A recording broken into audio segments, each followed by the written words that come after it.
எனக்கு என்னமோ தெரியல, தேவன் வசனங்கள குடுக்கல. மேற்கொண்டு என்னால வீடியோ அதனால போட முடியல. நான் என்ன நினைக்கிறேன்னா, தொடர்ந்து வீடியோ போட்டுக்கிட்டே இருக்கேன். நீங்களும் கேட்டுக்கிட்டே இருக்கிறீங்க. எந்தவித டவுட்டும் உங்களுக்கு வரலையா? நீங்க அவ்வளோ தூரம் தெளிவடைஞ்சிட்டிங்களா? உறுதியான மனநிலை உங்களுக்கு வந்துடுச்சா? எனக்கு புரியல. நீங்க கேட்டுக்கிட்டே இருக்கிறதுனால எந்தவித வளர்ச்சியும் வராது. உங்களுக்குள்ளே இருக்கிற டவுட்டு, சந்தேகம், மனக்குழப்பம் எல்லாத்தையும் நான் தெளிவுபடுத்தினா தான், நாம் மனம் விட்டு பேசினா தான், அவைகளை நான் புரிஞ்சுக்கிட்டா தான் அதுக்கு தகுந்த மாதிரி நான் பதில் உங்களுக்கு சொல்ல முடியும்.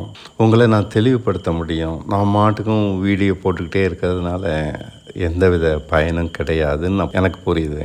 அதனால் உங்களுடைய டவுட்டு, மனக்குழப்பம், குறை, பலகீனம், தடுமாற்றம், நீங்கள் ஏன் இன்னும் தெளிவடையாமல் இருக்கீங்க, என்ன காரணமானாலும் சரி, அதை கமெண்ட் பகுதியில் என்னுடைய வீடியோவில் எந்தாவது ஒரு இதுலேயும் கமெண்ட்டாக நீங்கள் எழுதி அனுப்புனாக்கா அது எனக்கு புரியும். அதுக்கு தகுந்த மாதிரி நான் பதில் சொல்ல முடியும், உங்களை தெளிவுபடுத்த முடியும். நன்றி.